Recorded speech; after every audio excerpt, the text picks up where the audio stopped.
Tetori konsiderohet si muaj i ndërgjegjësimit për kancerin e gjirit, ose ndryshe siç quhet tetori roz, muaji roz, por nuk është keq që her pas here ne t'i kujtojmë edhe gjatë muajve të tjerë të vitit, pikërisht këto fjalë se duhet jemi të ndërgjegjësuara për shëndetin tonë, të kujdesemi për shëndetin tonë.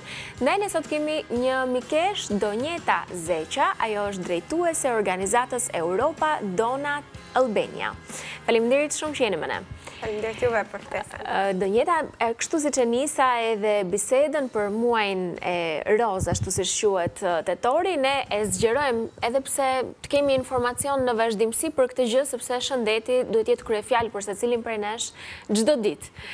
Më pëlqen shumë veshja një herë që nuk mungon roza tek ju. Ju përshtata kauzës. Pikërisht për këtë kauz, do doja t'ju pyesja fillimisht për organizimet që ju bëni si drejtuese e një organizate që merret pikërisht me këtë fushë. Si fillim dua të falenderoj që i jepni zë edhe gjatë muajve të tjerë. Është vërtet shumë e rëndësishme për gjitha vajzat dhe gratë me kancer apo pa kancer gjiri që të marrin informacion mbi shëndetin e gjirit. Ne organizojmë aktivitete ndërgjegjësuese dhe sensibilizuese dhe informuese dhe edukuese. Do të thonë në këtë pak a shumë përqendrohet puna jonë, sepse ajo që duam të shpërndajmë tek të gjithë është që kancerin e gjirit po e kapën në kohë është shpëtim jete, është shumë e rëndësishme. Është e rëndësishme që t'jemi gati për të vepruar sa më shpejt për të mos agravuar situata, sepse vepron shpejt në fakt. Po, varet sepse ka lloje të ndryshme të kancerit të gjirit, organizmi përgjigjet vepron në mënyra të ndryshme tek secili. Kështu që sigurisht që sa më shumë lihet pas dore, aq më shumë agravon situata, masa dhe gjitha shenjat e tjera. Pikërisht për ndërgjegjësimin, të ndalemi pak tek sa të ndërgjegjësuara janë gratë shqiptare për të kujdesur për shëndetin e tyre, nëse keni statistika ndoshta.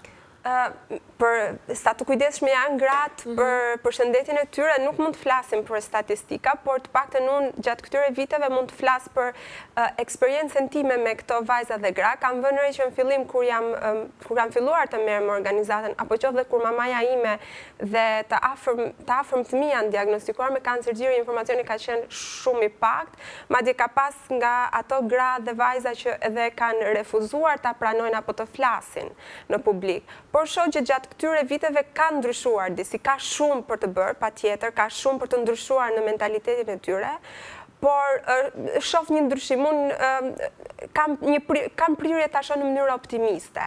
Do thënë, ndoshta gjithë këto aktivitete, ndoshta vëmendja që i kushton media, ndoshta po ndikojnë gjitha këto faktorët bashkë, por unë mendoj që po ndryshon. Patjetër që duhet të jenë akoma më të hapura për të folur. Ky është ende një problem. E kanë kompleks për shembull nëse janë të prekura nga kjo sëmundje ta tregojnë një gjë të tillë? E kanë shumë kompleks, në përgjithësi, sepse ka disa raste që kanë folur dhe publikisht, apo në takime që bëjmë ne, qoftë onkologjiku apo në takimet private që zhvillojmë. Shohim që kur gratë me kancer gjiri flasin me njëra tjetrën, ka një tentativë dhe nga ata të tjera që kanë qëndruar të heshtura. Pra sa më shumë zë japim, aq më shumë këto gra dhe vajza, sepse ka shumë vajza të reja që janë të prekura. Ju kishit histori personale që ju lidhte me këtë sëmundje? Po, unë kam maman, do të thënë ajo ka qenë shtysa kryesore, mami është një histori suksesi, është e mbijetuar e kancerit të gjirit, kam tezet, kam dhe disa kushërira nga ana e mamit, pra kam 7 raste nga ana e mamit. 7 raste me kancerin e gjirit në familje? Kjo do thotë që është e trashëguar? Nëse flasim për statistika, sipas edhe statistikave botërore, vetëm 10%, të paktën deri tani, janë gjenetike. Do të thënë, kanceri i gjirit mund të jetë gjenetike, pastaj ka dhe faktorë të tjerë. Nuk dihet shkaku, por dihen faktorët e riskut. Më vjen mirë të paktën që pas ka qenë histori suksesi në kuptimin që ja kanë dalë në bande, kanë qenë fituese të këtyre betejave që shpeshherë nuk përfundojnë kështu. Bëhet fjalë për betejë shumë të vështira. Dhe një ndër vështirësitë është edhe ndoshta edhe ndjekja e terapive të këtyre zonjave pasi e zbulojnë. Po përpara se shkoj tek zbulimi për vizitat, po thonin pra që kanë komplekse për ta treguar nëse janë smur.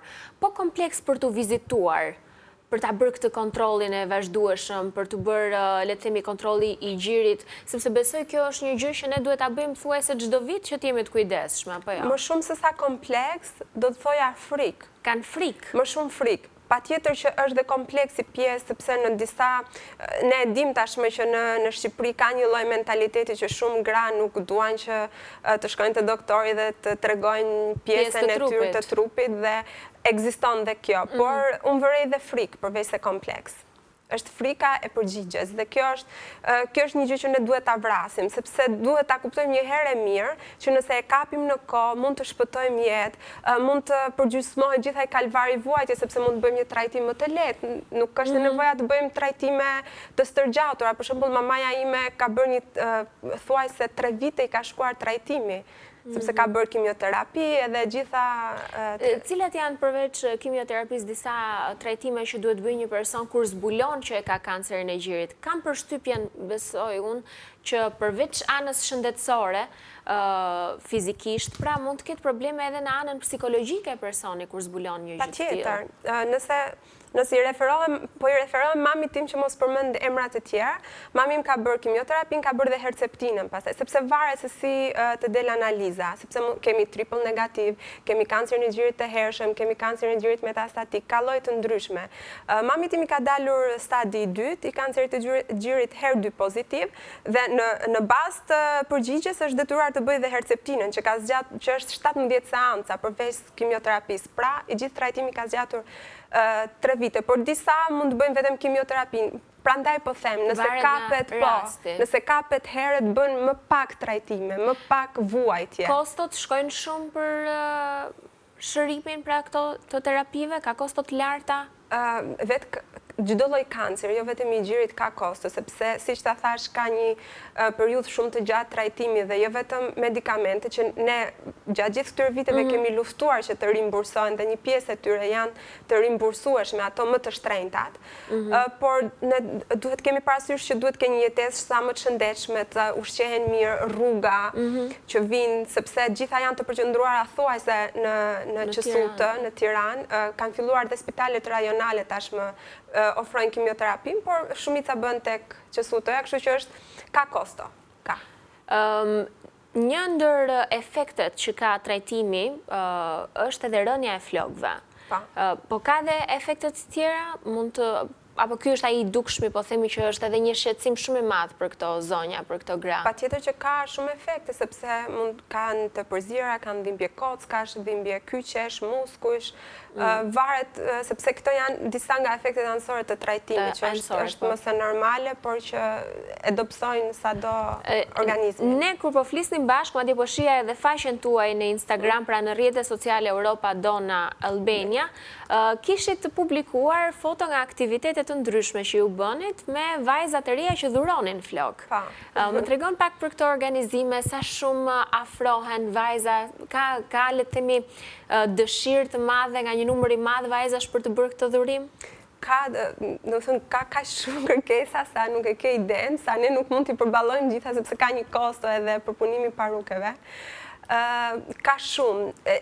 Që kur unë kam filluar të merrem organizatën, është ideuar kjo fushat e dhurimit të flokëve. Unë kam pas dëshirë t'i dhuroja për mamin, nuk e bëra atëherë, sepse nuk ishin rrethana ndodhen ashtu, kështu që e kisha vendosur që duhet ta bëj, nuk e dija që do merrte kaq shumë sukses, madje kisha frikë se do dështonte si fushat.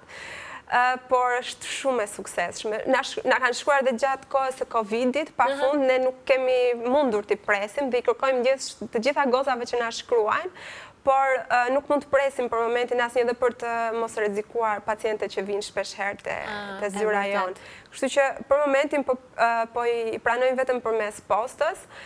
Ne kemi një event që bëjmë në tetor, që e bëjmë të madh dhe që i dhurojnë flokët live aty, pastaj është gjatë gjithë vitit si fushat. Mund ta tregojmë pak a shumë si është si procedurë që nëse ka ndonjë teleshikuese që dëshiron të bëjë një dhurim të tillë, ta di se si mund të funksionojë kjo punë? Flokët duhet të jenë natyrale. Vitin e parë është bërë dhe me flokë të lyrë, por pasi u konsultuam me specialist të fushës, na sugjeruan që është më mirë të bëhet me flokë natyral. Duhet të jenë të paktën 25 cm të gjata, mund të pritën të futen një qese pa ajër, qoftë ato qeset e ushqimeve që përdorim, apo edhe një qese kartoni, s'ka rëndësi, nuk prishet ajo. Edhe kaq, më thënë, nuk ka ndonjë gjë. Po ju pastaj si vazhdoni me këtë proces? Ne pastaj kemi një djalë që merret Marli Lako, që merret me përpunimin që nga fillimi ai ka asistuar. I dorëzojmë tek ai dhe i përpunon të gjitha fije për fije, dhe fija punon 2 fishe. Dhe është një procedurë që zgjat shumë. Ka impenjim, kërkon kohë. Disi. Më pas ju realizoni këto paruke dhe këto paruke dhurohen, apo jo? Patjetër, falas tek gratë me kancer gjiri. Nga që fokusi ynë është për gratë me kancer gjiri, kemi këto në fokus, por në rastet kur dikush që ka pas një lloj tjetër të kancerit nuk e kemi menduar 2 herë dhe patjetër që ua kemi dhënë. Mund të më tregosh, le të themi ato emocionet e momentit kur vajzat i dhurojnë flokët, se duhet jetë emocionuese, është një gjest shumë fisnik, pavarësisht se ato nuk është se po japin, le të themi, diçka shumë të shtrenjtë, floku do rritet sërish te këto. Por gjithsesi vetë gjesti është shumë fisnik. Është shumë, është një ndjesi, nuk e përshkruan dot me fjalë, është të duket sikur po jep gjithë botën. Në fakt, do të thënë se as nuk po jep lek, as asnjë gjë, jep diçka nga vetja dhe duket sikur po bën një ndryshim shumë të madh në jetën e dikujt. Është një ndjesi e jashtëzakonshme. Unë e kam provuar 2 herë. Kështu që kush ka flok të gjata dhe nuk e ka problem t'i presi, mund t'a provoj si ndjesi sepse është e jashtëzakonshme. Po zonjat që marrin paruket më pas? Ai është një tjetër moment pastaj. Ne në përgjithësi kemi publikuar disa foto kur kanë marrë paruket, por duke qenë se duam të respektojmë dhe privatësinë e tyre, jo gjithmonë kanë dëshirë të dalin. Kemi bërë dhe një event, kush ka qenë dakord të marrë pjesë, sepse ka pas dhe media, dhe sigurisht që ne duhet ta respektojmë privatësinë e tyre. Dhe ka qenë vërtet një ndjesi, ajo është një ndjesi tjetër, kur edhe momentin kur e shef që po merr paruken dikush që ka nevojë është, nuk e di. Më thënë, ajo sigurisht që ka shumë gjëra që ka nevojë gratë me kancer gjiri, jo vetëm parukja. Ama një nga ato gjërat që, sepse një grua krejt papritur të humbas flokët e saj, le të themi në një farë mënyrë krijon atë transparencën se çfarë po i ndodh në jetë. Pra kuptohet qartazit tek të gjithë. Ndryshon luku i saj, janë ato pasojat, efektet anësore që askush nuk do donte ta përjetonte një gjë të tillë. Dhe dhurimi i këtyre flokëve, krijimi i këtyre parukeve dhe dhurimi i këtyre në fund, pra parukeve që ju ja jepni falas, është shumë e rëndësishme, ju i jepni një fije shpresë që ato të duken bukur, të ndihen edhe një herë mirë me veten e tyre, të ndihen gratë, të ndihen mirë. Kështu që më pëlqen shumë kjo nisma juaj dhe ndaj kishim shumë dëshirë ta sillnim në program, pse jo t'ju rikujtojmë shumë personave që këtë gjë mund ta bëjnë dhe duhet jetë ndjesia pozitive edhe për ata. Aktualisht me organizimet si jeni, çfarë aktivitetesh do të keni apo jeni duke u mbrojtur nga Covidi? Ne jemi vetëm online, kemi filluar me video live që dalin doktoresha, onkologe, psikolog, do fillojmë dhe me histori pacientesh, podcaste, domethënë kemi filluar të përqendrohemi vetëm online sepse duhet të respektojmë protokollet e Ka nevojë shumë për informacion edhe profesional flas, prandaj krijoni këto video. Po, patjetër, sepse duke qenë sepse del një doktoresh, një figurë e mjekësisë, shumë e besueshme, sigurisht. Patjetër që edhe ata biles janë shumë interaktiv sepse bëjnë dhe pyetje, se ne ju ofrojmë mundësinë që t'ju bëjmë pyetje më përpara dhe ju tregojmë ditën kur do dalin. Cilat janë pyetjet tipike që merrni? Në përgjithësi ne gjatë gjithë kësaj periudhe jemi munduar që ta lidhim dhe me Covidin, sepse kemi pas shumë duke qenë se janë një kategori e riskuar dhe duhet ta theksoj sepse ka pas shumë kakofoni me gjithë këtë.